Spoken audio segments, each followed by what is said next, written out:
Welcome back to the wedding course, where I'm helping you plan your dream wedding with confidence. So in today's video, I want to talk to you about invitations. If you aren't there yet, don't worry. I did a previous video on save the dates. Go back, check that out on my YouTube page. Now, if you are on invitations, I just want to give you a heads up to stay tuned to the end of the video, as I'm going to have different examples on verbiage and wording go across the screen to kind of give you layout ideas. But in the meantime, let's get into the nitty-gritty of wedding invitations and what should go on them. First note, your wedding invitations should go out 6 to 8 weeks prior to your wedding date, and that should give you plenty of time to collect your RSVPs and figure out your seating and counts. Now, your invitations in terms of layout, the first thing is you typically have a line that is an opening. After that, you'll have your names. These days too, if you'd like to start with your parents and having your parents inviting guests to be a part of their children's wedding, which is where your name will go, and you'll see all this in the examples, that's another option. Something to keep in mind too, as you are putting your names on the invite, do you want to include your full first, middle, and last name? First name, middle initial, last name. If you have a doctorate, would you like Dr. and Ms.? Those are just things to kind of keep in mind based on how fancy, if you're doing a black tie, a cocktail, and all things to keep in mind as you're putting together your invitation. So after you kind of have that information on the invite, you would say something like, we invite you to join, or we welcome your presence, or we request the pleasure of your company.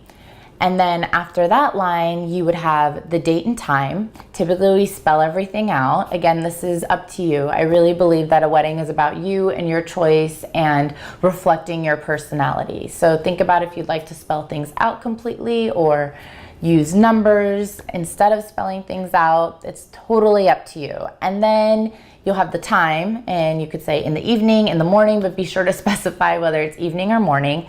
And then the location. So with the location, put the full address on the invitation, because sometimes Google Maps doesn't get things right. So it's helpful to give the full address for everyone. And you'll want to say dinner and dancing or reception to follow if there is more happening after the ceremony, because the invitation really just kind of outlines the ceremony, and saying that there's a reception to follow helps people understand, like, okay, there'll be dinner, there'll be dancing, there's more to happen, better be ready to party and really get a babysitter.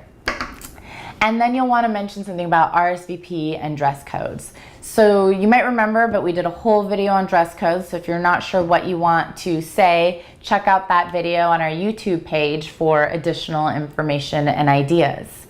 So that's kind of the basic layout of your invitation. You can also have inserts. So one thing the insert is perfect for is your wedding website or hotel information or any details. Based on etiquette, we never put registry information on the invitation. So instead, put your wedding website on an extra information card, and guests know that they can find any registry information there. And then you'll want to remember to include an RSVP card with a self-addressed stamped envelope to make it easy for your guests to reply back. So a little tidbit that I want to share with you is that how to address your wedding invitations. I am constantly hearing from people, can I bring a guest? Can I bring a +1? Well, this is kind of a good way to lay it out to dictate whether or not somebody is allowed to.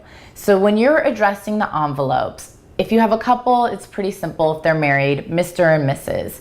Now, if you have a close friend and you really enjoy the company of their partner, their girlfriend or boyfriend, and you'd like to invite them as well, address that envelope to both of them so that they know they're both invited.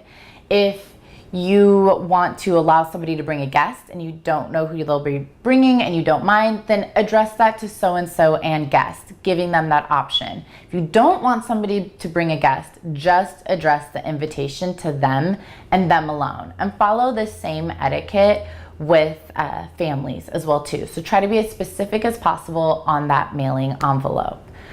Speaking of mailing envelopes, this is a great tip of when you're putting together your postage and mailing your invites. So first step, put together a complete invitation, and then take that to the post office and have it weighed. Especially if you have multiple pieces going into that invitation, you want to make sure that it's not too heavy or that you're putting the right amount of postage on the envelope, because heaven forbid you get hundreds of invites coming back because you didn't put on enough postage. So have them weigh it and then put your postage based on that.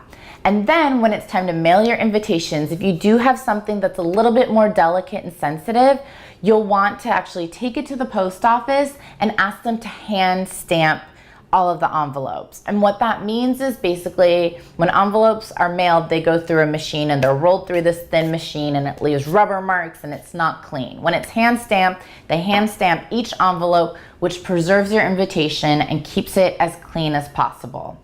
So that's another little tip I like to share with my couples. So if you have any questions, comment below. I promise to get back to you. Stick around for a couple more seconds so that you can see those visual examples of different types of layout and wording for your invitations, because I find it's easier to see it all laid out in front of you. But in the meantime, follow us, like us, and subscribe to the wedding course so that you can be sure to plan your dream wedding with confidence. Happy planning.